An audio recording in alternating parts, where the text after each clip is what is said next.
Bueno, muy buenos días, tarde o noche. Me presento en primer lugar. Mi nombre es María Alejandra Brujel Yepes. Hago parte del grupo de exponencia que está conformado por Gelis Ojeda, Charibert Nuis, Angel Catoro y Adriana Villazón. En el día de hoy, o en esta oportunidad, le vamos a socializar y explicar mediante una línea de tiempo acerca de la historia de la terapia familiar sistémica, específicamente centrándonos en el momento de la creación, institucionalización y difusión de la Escuela de Palo Alto. También vamos a destacar y hablarle sobre algunos autores o precursores que dieron base en lo que hoy se conoce como terapia familiar, así como también su contribución y participación en la escuela, en dicha escuela. Ahora bien, dando una breve introducción acerca de la historia de la terapia familiar, así como también de la Escuela de Palo Alto, podemos decir de que la historia de la terapia familiar sistémica con base epistemológica se remonta, mejor dicho, a finales de los años 40 y a principios de los años 50 en Estados Unidos. Esto surge porque muchos profesionales estaban inconformes o insatisfechos con el modelo que se tenía en aquella época, que era un modelo lineal, causa y efecto, donde no tenían en cuenta otros factores importantes, como era el contexto en donde se desenvolvía el paciente o el individuo a tratar. Y para esos autores era este modelo, que era lineal, muy reduccionista. Además de que la teoría que estaba en su apogeo era el psicoanálisis. Sabemos que el psicoanálisis, por miedo a que el paciente tenga transacción, entre otros mecanismos, no estaba para ello prohibido que el individuo interactuaba o que estuviera presente la familia durante la sesión. Ahora bien, por otro lado tenemos la Escuela de Palo Alto. Esta Escuela de Palo Alto también es llamada Escuela Invisible, y esto es debido a que los miembros que hacían parte de esa escuela no tenían una universidad de referencia para que ellos trabajasen y crearan sus investigaciones. Pero aunque hubo autores que sí estaban unidos y sí pudieron hacer investigaciones concretas estando juntos, pero en su mayoría, por eso se llama invisible, porque no coincidían con una universidad o un instituto como tal, específico. Bueno, también se llama Escuela de Palo Alto debido a que Palo Alto es un lugar hace referencia a un lugar en específico donde trabajaron, es decir, Palo Alto es una ciudad de San Francisco que queda en Estados Unidos, ¿no?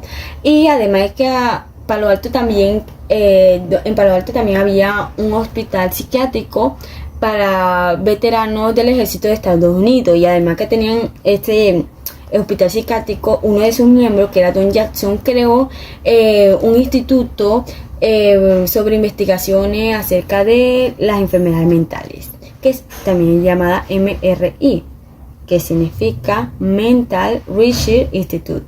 Ya centrándonos en el tema central, que es la línea del tiempo de la Escuela de Palo Alto, entre otras cosas, vamos a comenzar con el año de 1904, con el nacimiento de un gran precursor o figura de reconocimiento para la terapia familiar, así como también su contribución y participación en la Escuela de Palo Alto. Estamos hablando del nacimiento de Gregory Bateson. Gregory Bateson nació un 9 de mayo de 1904 en un pueblo pintoresco en Reino Unido llamado Grantchester.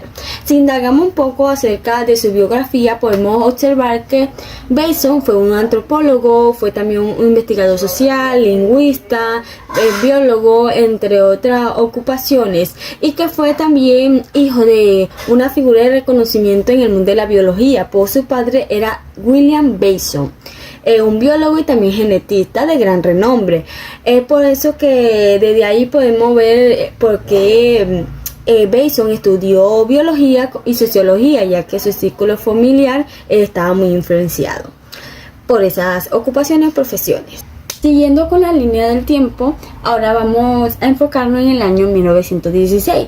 También es el nacimiento de una precursora y también líder en cuanto a la terapia familiar, y también en la Escuela de Palo Alto. Estamos hablando del nacimiento de Virginia Satir, una psicoterapeuta y también escritora estadounidense, que nació un 26 de junio de 1916 en Wisconsin. Ella, si hablamos un poco de su biografía, a la edad de 5 años enfermó y casi muere de ello, de apendicitis, debido a que su madre, más que todo, se negaba a llevarla al hospital, ya que creía o era muy devota a la ciencia cristiana. Sin embargo, fue su padre que intervino para llevarla al hospital debido a la gravedad de la situación médica o problema médico que tenía Satir, logrando salvarla a los médicos. Ahora bien, ella se describe a sí misma como una persona muy curiosa, debido a que a la corta edad de 3 años ya podía leer. Es más, a los 9 ya había leído todos los libros infantiles que estaban en la biblioteca. Ahora bien, en Satir también dice que era una pequeña detective, debido a que le gustaba observar a sus padres, la convivencia, lo que era su interacción como familia. Ella reconoce que en ese tiempo no era que buscaba algo en específico, pero le gustaba observar. Si hablamos un poco de su digamos, profesionalismo, sus ocupaciones, ella a la corta edad había trabajado ya sea como niñera, ya sea también como vendedora en una tienda, debido a la mala situación que se encontraba su familia. Ok, ahora vamos a proseguir la línea del tiempo con los años de 1917 a 1921. En esto nos vamos a enfocar por los estudios de Bateson, ¿no?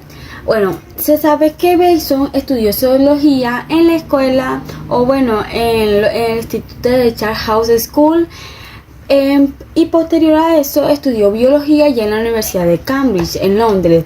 Ahora bien, ¿qué pasa ahí? Ya le he hablado de cómo el padre de Bateson influyó en cuanto a su decisión de estudiar biología, debido a que su padre era una figura reconocida en cuanto al mundo de la biología, ya que era genetista y biólogo. Es por eso que el interés del padre, que Bateson estudiaba biología. Es más, el padre escogió el nombre de Gregory en honor al autor Gregor Mendel. Ahora bien, el padre también le influyó en cuanto a Bateson el interés, también la pasión por los seres vivos y también por los fenómenos de simetría y morfogénesis. Es por eso que Bateson decide estudiar lo que era biología en Reino Unido. Bueno, tiempo después Bateson también lo dejó atrás, ya que su nuevo interés era la antropología y tuvo trabajo de campo en Nueva Guinea. Ahí mismo conoció a lo que era su esposa Margaret Mead. Erickson nació en 1901 en Arun, una pequeña ciudad de Nevada que actualmente está desaparecida. En 1918, cuando tenía 17 años, Milton Highland Erickson sufrió una poliomielitis que lo paralizó y no le permitió salir de cama. Ante esta situación, Erickson comenzó a usar métodos de auto-hipnosis para conseguir recuperarse. Ahora vamos a proseguir con el año 1920, con el nacimiento de Don Jackson, o también llamado Donald Jackson. Bueno, Donald Jackson fue un pionero y otro precursor de gran interés e importancia para la terapia familiar, así como también para la escuela de Palo Alto. ¿Por qué? Bueno, él nació el 1 de junio de 1920 en Nueva York, en los Estados Unidos. Él fue un psiquiatra, es más, fue considerado como uno de los mejores psiquiatras de los Estados Unidos. Eso fue en la década de 1960, antes de su muerte repentina y precoz, ya que murió con la edad de tan solo 48 años. Si bien a él se le describía y se le reconocía como un profesor muy brillante, al igual que un buen psiquiatra, pero también se le reconocía por ser un líder en cuanto a los conceptos innovadores, ya que creó, por ejemplo, la homeostasis familiar, la regla de las familiares, etc. Bueno, En cuanto al grupo de trabajo, él trabajó con Gregory Bateson, Jay Haley, William Frey y también con John Williams. Y eso fue él lo que desarrolló una forma nueva de pensar en cuanto a las áreas de terapia familiar, terapia breve, teoría de los sistemas y teoría de la comunicación. Jackson también, bueno, en esa nueva forma de pensar o desarrollar esas áreas, él también hizo investigaciones, ¿no? Con ese grupo de trabajo que tenía, en lo cual su teoría como más importante, más reconocida, fue también conjunto con Bateson y otros autores, que es sobre la teoría del doble vínculo y con la génesis de la esquizofrenia. Ahora bien, a Don Jackson también se le atribuye que el de ser fundador de lo que era el MRI, es decir, Mental Research Institute, el primer instituto, ¿no?, en cuanto a las investigaciones de las enfermedades mentales, el que fue ubicado en Estados Unidos, específicamente en California, Palo Alto.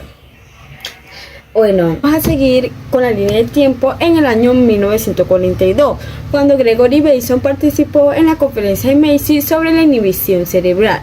Ahora bien, cuando se habla de conferencia de Macy se hace referencia a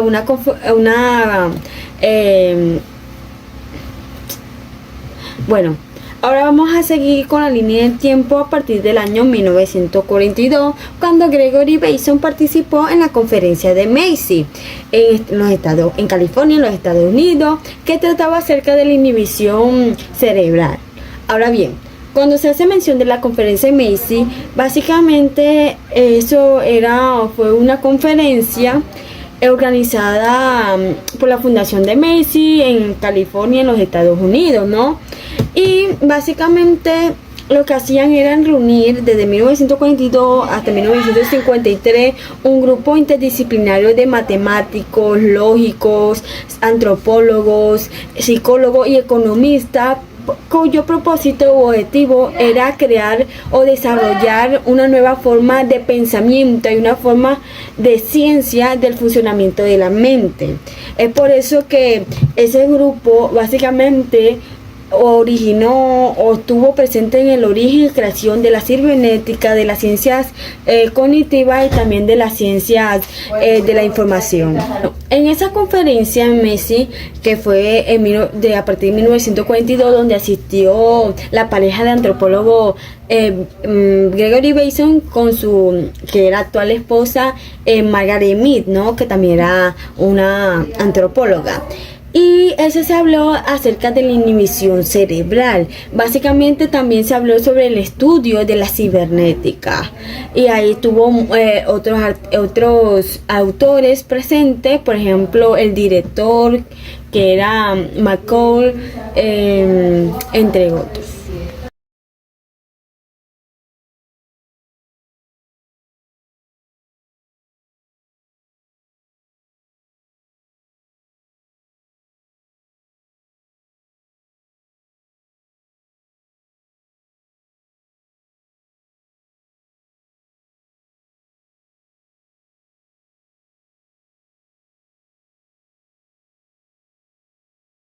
Milton Erickson en 1942 se reunió con el grupo de los cibernéticos con Gregory Bateson, que fue uno de los primeros invitados a participar en la primera sección organizada de la Fundación Macy. Para esos tiempos, Erickson se hallaba culminando la fase de su carrera como hipnotizador y psicoterapeuta. Pero primero, sobre todo era famoso por su forma tan particular de hacer terapia, que se basaba en estrategias inusitadas y opuestas a los procedimientos psicoterapéuticos clásicos. Jackson estudió junto a Harry Stahl Sullivan. Al hablar de Jackson podemos decir que fue un destacado psiquiatra y terapeuta familiar estadounidense que se desempeñó más que todo en el área en el desarrollo de la terapia familiar, en la terapia familiar sistémica. Jackson fue uno de los fundadores de la Escuela de Palo Alto, también conocida como la Escuela Invisible, ¿cierto? En esta escuela se veía un enfoque terapéutico que se centró en el estudio de las dinámicas familiares y la comunicación. Aquí se trabajaba más que todo con personas con esquizofrenia. Harry Stack Sullivan, por otro lado, fue un influyente psiquiatra y psicoanalista estadounidense, conocido por sus trabajos en psiquiatría interpersonal y su enfoque en la importancia de las relaciones interpersonales en la salud mental de las personas. Aunque Sullivan no estuvo directamente relacionado o involucrado en el desarrollo de la terapia familiar sistémica, sus ideas sobre las relaciones interpersonales y la influencia del entorno social en la salud mental han influido en el campo de la terapia familiar y la terapia familiar. Cuando en 1949 Bateson trabajó en Langley Potter Clinic, que es un hospital de enseñanza psiquiátrica de San Francisco. Ahí trabajó como investigador en psiquiatría y comunicaciones. Ok, con esta línea de tiempo vamos a proseguir con el año 1950 con la teoría familiar sistémica según Murray Bowen. ¿Qué nos dice Bowen? Básicamente Bowen en la década de 50 hace esta teoría como una extensión del psicoanálisis, ¿no? Y también como un intento de encontrar lo que es estudios o investigaciones o estructuras cognitivas, así como también nuevas formas de hacer terapia más eficaces con el enfoque intrapsíquico. Además de que para los él observa que en los trastornos emocionales graves es donde están implicados la persona en un contexto familiar. Es por eso que esta teoría, digamos que estudia lo que es el comportamiento humano y concibe a la familia como una unidad emocional, es decir, que está conectada o vinculada directamente y de una manera intensamente emocional la persona o el paciente o miembro familiar. Por eso que ve a la familia así como una unidad emocional y que ha surgido, o sea, esto no es aprendido ni exterior, es más, él hace o él determina de que esto tiene una unidad familiar, es algo natural, o sea, producto de la naturaleza. Janet Piavin Babelas nació el 12 de febrero de 1940 y ha dedicado la vida al estudio de la comunicación humana como método terapéutico de los diversos problemas de la mente. Trabajó en colaboración con John Whelan y Ray Birkwistel en el Instituto de Investigación de Comunicación en Palo Alto en la década de 1950. Sus contribuciones a Palo Alto incluyeron la teoría de la comunicación, donde Piavin Babelas y su equipo se centraron en el estudio de la comunicación humana y desarrollaron teorías y enfoques innovadores en este campo, tanto así que construyeron a la teoría de la comunicación humana, que como ya lo dije, este fue un pilar fundamental en la escuela de Palo Alto. También se centró en la terapia breve, centrada en soluciones, donde Piavin Babelas y su equipo desarrollaron terapias breves y centradas en las soluciones que se enfocaban en encontrar las soluciones a los problemas en lugar de analizar extensamente las causas. Esta perspectiva influyó en la terapia breve y enfoques terapéuticos de la escuela de Palo Alto. Aproximadamente hasta 1970 fue parte de Palo Alto. Desde entonces trabaja como profesora de psicología en la Universidad de Victoria, donde fue nombrada profesora emérita en el año 2005. Actualmente sigue vigente, o sea, sigue viva y tiene aproximadamente 83 años de edad. Sabemos que Bateson tiene una teoría de los niveles, en la cual se presentan el lógico, el significativo y el aprendizaje. En esta ocasión vamos a dirigirnos al nivel de aprendizaje. En este nivel de aprendizaje se los podría llevar a un contexto de un ejemplo. Una persona está encerrada en una habitación, una persona que es pacífica y muy calmada, la cual se encuentra con una puerta de cristal y la cual desea pasar. Cuando la persona pasa esa puerta, la primera vez, él se choca en el instante de que la intenta pasar, llevándose un golpe en la cabeza. Al pasar unos minutos, esta persona vuelve a hacer el mismo intento y nuevamente se choca con la misma puerta. Pues Bateson nos dice que esto se debe a unos niveles de aprendizaje. Sabemos que en el antiguo ejemplo que aprendimos, pues nada, la persona no aprendió nada del primer intento al segundo. Entonces él nos dice que esto se le considera a un nivel cero, un nivel cero de aprendizaje, donde uno no aprende nada aún en base a la experiencia. Continuamos con esto y él dice que existe un nivel 1 después del nivel 0, y es en este donde hacemos un nivel de metaconciencia, o sea que disponemos de las experiencias internas y podemos evaluar nuestras propias acciones. En este nivel somos capaces de generar cambios en nuestra acción. Entonces, en este nivel es donde nosotros podemos pensar como que si vuelvo a pasar de la misma manera, posiblemente me vuelva a golpear. Y lo que vas a hacer es posiblemente taparte con la mano para no golpearte, agacharte en otras instancias. También nos habla de un nivel 2, que es donde aparece múltiples alternativas, o sea, alternativas posibles de cómo pasar esa puerta. Posiblemente ya no va a traspasarla, sino que la va a rodear. Posiblemente se pueda salir por otra instancia del lugar. En esa hablamos del nivel 2. El nivel 3 es llevar a cabo una acción que trascienda nuestras propias identidad, Es como algo que tú nunca te hubieras imaginado ibas a utilizar para solucionar ese tipo de problema. Y la cuarta, que es la más estrambótica, por así decirlo, consiste en llevar a cabo una acción totalmente nueva. Por ejemplo, anteriormente le había dicho que era una persona tranquila y pacífica. Pues posiblemente algo nuevo es que él deje su personalidad de tranquilidad y pacífica y tire la puerta. Eso hace referencia Bateson. ¿Y por qué es importante la teoría de los niveles de aprendizaje de Bateson? Porque en esta comprendemos por qué algunas personas logran cambiar y otras se mantienen estancadas en la puerta. Se mantienen estancadas en la habitación con la puerta de cristal. Bueno, continuando, llegamos a 1951, que es donde Bateson junto a Ruiz crean la teoría de los niveles de comunicación. En esta teoría ellos explican que existe la relación entre dos o más personas considerando sus factores personales. Entonces, ellos aquí nos explican cómo las anomalías de conductas pueden considerarse disturbios en la comunicación de estas personas.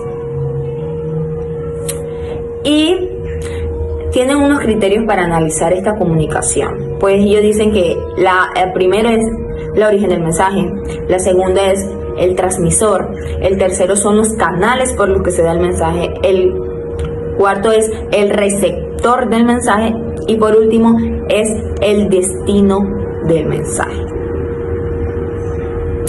Entonces, ellos dicen, como ya le había dicho, que existen 4 niveles de comunicación, que es el intrapersonal, el interpersonal, el grupal y el cultural. Cuando hacemos referencia al intrapersonal es dentro de uno, cuando nos comunicamos con nuestro yo interno, por así decirlo.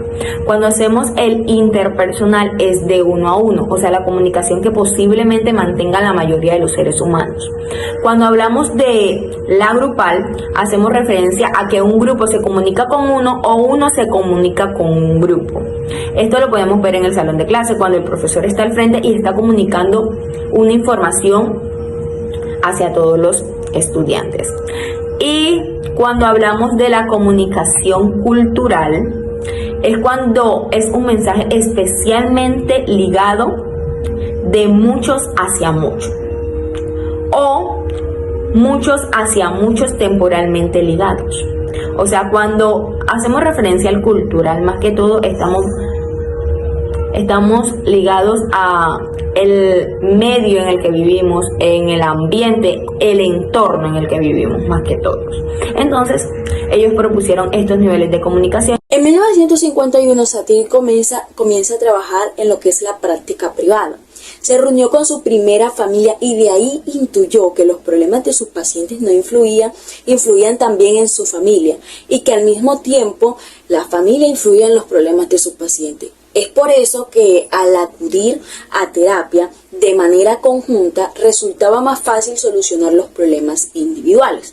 Entonces expresaba que los problemas de las personas no son el verdadero problema, sino que el problema real o el iceberg, lo que está arriba, la punta del iceberg, está en sus intentos de resolver estas dificultades. Ella creó el modelo del proceso de cambio. Virginia explicó las partes de este proceso para así hacer entender a sus pacientes la manera en que la creaban su propia vida. Ella pretendía lograr que los miembros de las familias enfrentaran los cambios siendo plenamente conscientes de las decisiones que ellos llegasen a tomar.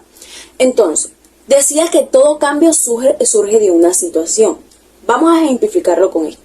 Surge de una situación, de un status quo, que según es el estado de las cosas que en un determinado momento. Es decir, el status quo es la forma en la que vives antes de un cambio.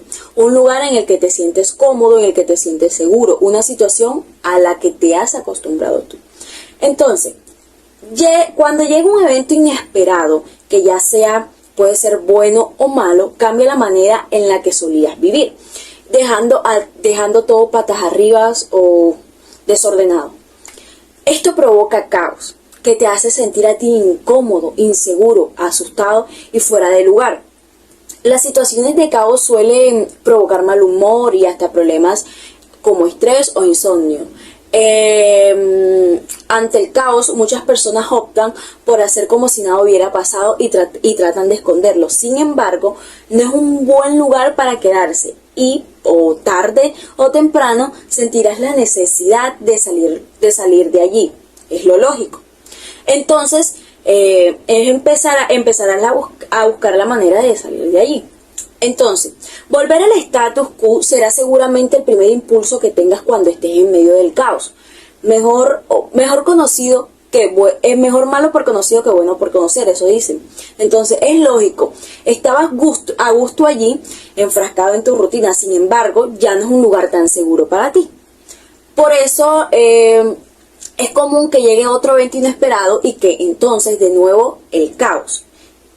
Llega de nuevo el caos. Y Virginia aseguraba que esta nueva etapa de caos acostumbraba a ser más difícil de sobrellevar. ¿Por qué?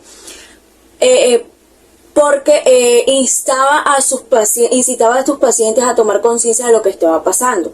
Entonces, ¿cómo habían llegado ahí? ¿Cómo podían llegar ahí? Solo tomando decisiones conscientemente podrían escapar. Es entonces cuando llega la idea de someterse a un cambio ante la certeza de que el status quo ya no es un lugar tan seguro para ellos. En ese cambio pueden llevar un pequeño caos que a lo aprendido durante las anteriores etapas de caos será capaz de resolverse. Entonces, llegarás a un nuevo status quo mejor que el anterior. En 1951, Bateson publicó junto a Jürgen Ruesch, quien estudiaba los fenómenos de retroalimentación, el libro Comunicación, la matriz social de la psiquiatría. En 1953, Tom Jackson trabajó con Gregory Bateson, John Whelan, Jay Haley y William Free en el desarrollo de una nueva manera de pensar sobre las áreas de la terapia familiar, la terapia breve, la teoría de los sistemas y la teoría de la comunicación. Tenemos que en 1954 Tom Jackson presentó al Congreso de la American Psychiatric Association el trabajo titulado The Question of Family Homeostasis. Bateson le invitó a formar parte de su equipo inmediatamente, por lo que coincidían las ideas de los dos. En 1953, Tom Jackson trabajó con Gregory Bateson, John Whelan, Jay Haley y William Free en el desarrollo de una nueva manera de pensar sobre las áreas de la terapia familiar, la terapia breve, la teoría de los sistemas y la teoría de la comunicación. Tenemos que en 1954 Tom Jackson presentó al Congreso de la American Psychiatric Association el trabajo titulado The Question of Family Homeostasis. Bateson le invitó a formar parte de su equipo inmediatamente, por lo que coincidían las ideas de los dos. Tenemos que en junio de 1955, Jay Haley y John Whelan comenzaron a visitar semanalmente a Erickson, donde estudiaron intensamente el tipo de comunicación terapéutica que empleaba o sea, Erickson, las estrategias terapéuticas, así como las ideas referentes a las problemáticas psicológicas y psiquiátricas. El hacer terapia propia de Erickson representó para Haley y Whelan un material clínico fundamental. Observaron que el gran terapeuta, de una manera intuitiva y empírica, había preparado y utilizado estrategias terapéuticas que venían a hacer la aplicación directa y anteceder de muchas de las formulaciones teórico-prácticas que el grupo Bateson había formalizado como modelos, como por ejemplo, observaron que Erickson, basándose en su experiencia como hipnotizador, utilizaban en terapias formas paradójicas de acción y prescripción, poniendo en práctica una forma de doble vínculo terapéutico. Sin embargo, en las conversaciones de Erickson con Haley y Whelan descubrieron que si bien el análisis del trabajo de Erickson se adecuaba con la teoría que ellos proponían, esto no les servía de reflexión para provocar los cambios terapéuticos, aunque las intervenciones parecían mágicas y además a contracorriente de lo que las ideas tradicionales decían sobre la terapia familiar, ya que Erickson no se preocupaba de conceptos tales como la homeostasis, la función o el desplazamiento del síntoma, y más que todo se hacía la pregunta: ¿de qué modo, de qué manera, como terapeuta puedo incluir un cambio en la persona que esté ante mí? Su influencia llevó a más que el estudio de la familia como un sistema homeostático. Fuese el propio proceso de cambio el que se convirtió en el foco de sus trabajos. Ahora bien, hablaremos sobre el Instituto Psiquiátrico de Illinois, Illinois Psychiatric Institute, o IPI. Esta es una institución de investigación y tratamiento en salud mental ubicada en Chicago, Illinois, Estados Unidos. Virginia Satir, en 1955, desempeñó un importante papel en el desarrollo de programas de terapia familiar en el IPI durante su tiempo allí. Nuevamente, en el año 1956, Gregory Bateson, en conjunto con Jackson, Haley, Whelan, generaron el discutido informe psiquiátrico hacia una teoría de la esquizofrenia. En este nos hablaban sobre el concepto de doble vínculo. Estos nos dicen que los dobles vínculos son dilemas comunicativos debido a la contradicción entre dos o más mensajes. Esto lleva a que el receptor siempre estará cometiendo un error. Resumidamente, se transmite que tiene que hacer algo, pero también que no puede hacerlo, por lo que se genera una confusión. Bueno, entonces seguiremos con el año 1957, ya con la invención o la idea de utilizar el espejo unidireccional durante las sesiones. Esta idea lo obtuvo o la tomó Don Jackson, ya que en una serie de trabajos y de preceptos de técnica, él quería utilizar algunas de estas técnicas como un modo de conducción durante la terapia o las sesiones. Es por eso que en primer lugar establece el uso del espejo unidireccional y también el trabajo en equipo conjuntamente durante las sesiones. Entonces, si nos enfocamos en el espejo unidireccional, su uso básicamente cambia la estructura en cómo hacer terapia familiar, ya que si bien de cierto modo ya la terapia familiar se convierte en la terapia pública por excelencia, ya que las personas, en este caso los terapeutas, ya tenían una supervisión directa de el núcleo familiar o de la familia en sí. En el año 1958, Jackson fundó el Mental Research Institute, MRI, junto a su cofundadora Virginia Satir. Cabe aclarar que este instituto estaba más orientado a la práctica y el estudio de la terapia familiar, y que dentro de este instituto también se realizaron muchos aportes muy grandes a esta temática. Aunque Bateson no pudo pertenecer a este instituto, cabe aclarar que su segunda esposa, Louise, sí lo hizo, al igual que Haley y Whelan. Continuando con nuestro siguiente actor, Salvador Múnich, que nace el 13 de octubre de 1921 en la ciudad de San Salvador, en la provincia Entre Ríos de Argentina. Sabemos que es médico, que es psiquiatra y pediatra, interesado obviamente en todo lo que era la terapia familiar, y que en 1974 pues crea lo que es la terapia estructural. Empezando por 1960 tenemos que este autor Múnich se interesa en lo que es un proyecto de Whitby, donde en este proyecto él buscaba trabajar con familias de niños delincuentes y el objetivo era lograr nuevamente reintegrar a estos pacientes a un contexto familiar sano. En la década de 1960, Paul Watzlawick formó parte del Mental Research Institute de Palo Alto, donde desarrolló una terapia sobre la comunicación humana, la cual está titulada Los 5 axiomas de la comunicación.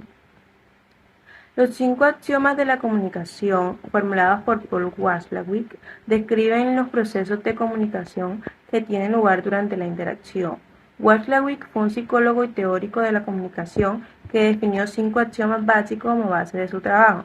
Sus axiomas también ayudan a explicar cómo pueden producirse malentendidos y conflictos dentro de la familia.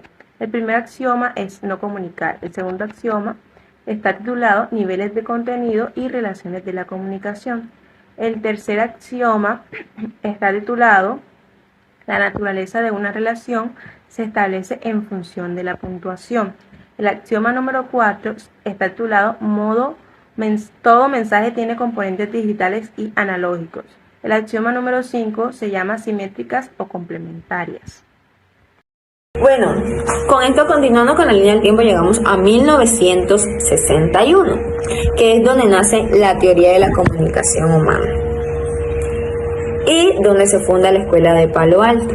Sabemos que esta escuela en sus principios se llamaba Escuela Invisible porque sus miembros no pertenecían como tal a una sola institución. Entonces, esta escuela en sus inicios estaba encaminado en atender a personas con esquizofrenia de una manera lineal. ¿Qué quiere decir esto? Pues que solamente se atendía a la persona con el problema, que cuando se solucionaba el problema, pues se mandaba para la casa. Cuando ya solucionaban el problema. ¿Qué se dieron cuenta estos autores? Que después de un lapso de tiempo, ya sea corto o largo, las personas con esta esquizofrenia regresaban con el mismo problema y también algunos miembros de la familia podrían desencadenar ese problema, también tenían ese problema. Entonces llega Battenson y dice, pues deberíamos atender a todo el sistema, o sea, a toda la familia, ya que estamos viendo que este problema posiblemente pueda ser por falta de comunicación. A esto, él lo denominó como el doble vínculo. ¿Y qué es el doble vínculo? Pues él dice que es un dilema comunicativo por la contradicción de dos o más mensajes. ¿Qué quiere decir esto? Que él decía que el padre o la madre decían un mensaje al niño y el niño lo recibía en doble sentido, lo que desencadenaba en esto la esquizofrenia, ya que no comprendía como tal lo que el padre quería decir y esto generaba como shock o mucho movimiento neuronal en él, lo que hacía que al no comprenderlo desencadenara la posible esquizofrenia. Continuamos con 1962, que es donde el MRI, o sea el Mental Research Institute, recibe una remuneración económica por parte del Instituto Nacional de Salud Mental, más conocido como el NIMH. Esta remuneración lo que le permite es crear comenzar el primer programa de capacitación formal de terapia familiar. Una innovación totalmente nueva en esas instancias, porque como sabemos, en esos momentos la única terapia que se fomentaba era la terapia lineal, o sea, la que solamente se atendía al problema y no como tal la raíz del problema. Algo que la escuela de Palo Alto se dio cuenta en realidad era la familia como tal. La falta de comunicación en la familia era lo que generaba el problema de la esquizofrenia en estos niños. En esta instancia también se montó al poder o se vuelve directora del programa Virginia Satir. Virginia Satir es la mujer que le da gran importancia al contacto entre las personas, o sea, el contacto de piel y la importancia del abrazo. Ella dice que se necesitan 4 abrazos al día para estar bien mentalmente. Entonces, ella aportó mucho en esta escuela de Palo Alto. Posteriormente, en 1964, Battenson decide mudarse junto a su esposa a Hawái. Allá es nombrado jefe del departamento de biología del Ocean Institute de Guaymalo. Aquí él hizo muchas investigaciones con animales como el molusco, como los pulpos, entre otros. En 1965, pues nuestro Salvador Munichis se vuelve director de la clínica Guía para Niños de Filadelfia y manteniendo a la vanguardia también lo que es la terapia familiar y el entrenamiento terapeuta. Trabajando junto con Harley Montalvo y trabajando junto con Rosma, desarrollaron un programa de capacitación para terapeutas familiares en la que estas secciones eran grabadas y monitoreadas, supervisadas en todo momento. También tenemos que Salvador Munichis y Montalvo pues trabajaron con niños que fueron víctimas obviamente de la Segunda Guerra Mundial, que quedaron huérfanos, y ahí ellos pues hicieron sus estudios junto con esos niños y trabajaban con ellos. Tenemos que en 1967 tenemos a Jake Harley y a Munichis trabajando en lo que era una investigación donde resultan pues dos obras pioneras, que sería la terapia familiar de Salvador Munichis denominada terapia estructural, y sería la terapia para resolver problemas de Jake Harley denominada la terapia estratégica. Finalmente eso es todo. Gracias. Con esto llegamos a 1968, que es donde muere Don Jackson. Sabemos que Don Jackson fue el fundador del MRI, el cual era un instituto de servicio público sin fines de lucro dedicados a la salud. Este personaje fue quien administró los recursos que aportó el NIMH para que se administrara y se dispusiera para las terapias familiares. Posterior a su muerte, quien sube al poder es Paul Waslavic. Esto llegamos a 1970, que es donde Satir organiza el Beauty People. Bueno, sabemos que Satir es una mujer que crea programas de red con la intención de ayudar a los individuos y a los familiares. Esto más que todo era para que las personas encontraran trabajadores con problemas de salud mental u otros problemas relacionados a esto. Esto hoy en día se le conoce como la Red Internacional de Recursos para el Aprendizaje Humano. Aproximadamente hasta 1970 fue parte de Palo Alto. Desde entonces trabaja como profesora de psicología en la Universidad de Victoria, donde fue nombrada profesora emérita en el año 2005. Actualmente sigue vigente, o sea, sigue viva y tiene aproximadamente 83 años de edad. Harley, que fue un comunicador, terapeuta familiar también, interesado obviamente en las teorías de Milton Edison, con quien también estuvo en colaboración. Finalmente empieza a trabajar en Palo Alto y junto con Jackson en 1962 publican una revista denominada Family Process, donde hablan sobre los procesos terapéuticos. Y obviamente fue denominada una de las revistas más importantes y hasta hoy en día se conoce así, su propio instituto. Tenemos que en 1980, pues nuestro Gregory fallece. Sabemos que desde 1972 hasta su muerte se dedica a ser profesor de antropología y etnografía en la Universidad de California, Instituto de California. Y finalmente muere en 1980 en el Instituto de Exhale en California debido a una neumonía. Vemos que Edison fallece en 1980 tras inaugurar la Milton Edison Foundation y en plenos preparativos de lo que iba a ser la mayor reunión de psicoterapeutas jamás ocurrida, la conferencia de The Evolution of Psychotherapy. Bueno, con esto llegamos a 1981, que es donde Salvador Munichis junto a Fishman crean el libro de técnicas para terapia familiar. Bueno, él en este libro destaca la labor del terapeuta desde sus inicios, ya que desde el momento implícito en que el terapeuta define las metas de la terapia, tiene gran relevancia en la familia. También nos habla de la importancia que tiene comprender a la familia y ser coparticipativos con ellos, ya que por medio de este es que vamos a llegar como tal a los resultados que queremos en las terapias. Y que también habla de que es importante planificar los tratamientos con antelación.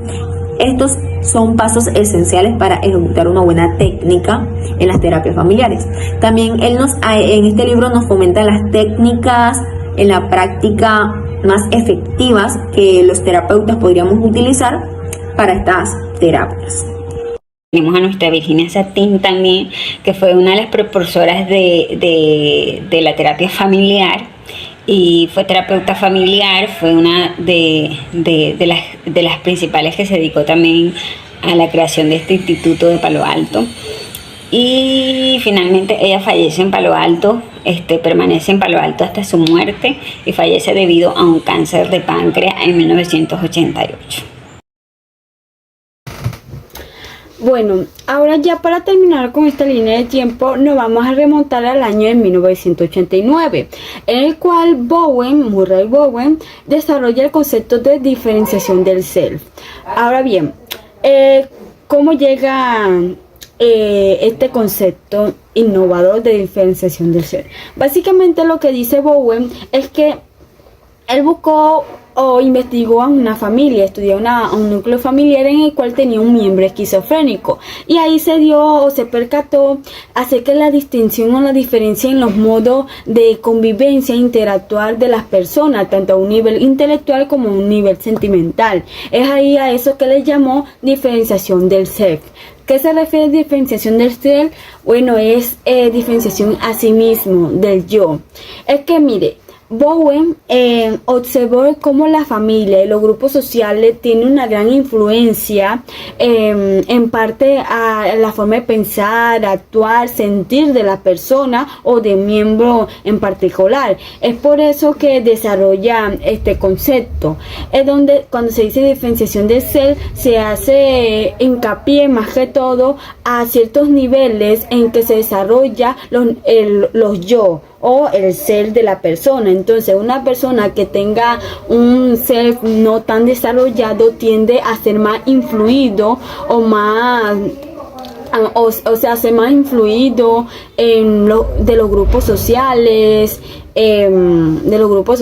o de la familia. Por ejemplo, una persona al no tener tan diferenciado y desarrollado este ser puede tender a que primero que busque aceptación, también aprobación del resto, además de que sea muy dogmático en cuanto a la forma de pensar, actuar y sentir producto o influencia a otra persona. En cambio, una persona que tenga el bien desarrollado o sanamente desarrollado el self o el sí mismo, el yo, tiende a ser una persona que sabe la dependencia que tienen los grupos, pero aún así es realista, no es conflictivo, es muy proactivo y resiliente en cuanto a la manera de sentir, actuar y pensar.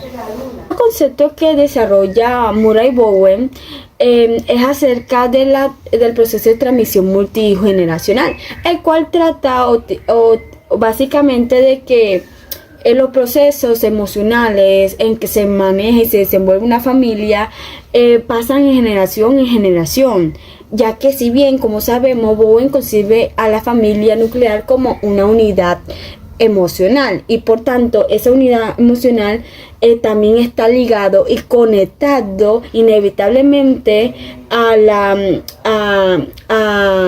de manera emocional a la familia extensa, es decir, que pasa de generaciones en generaciones.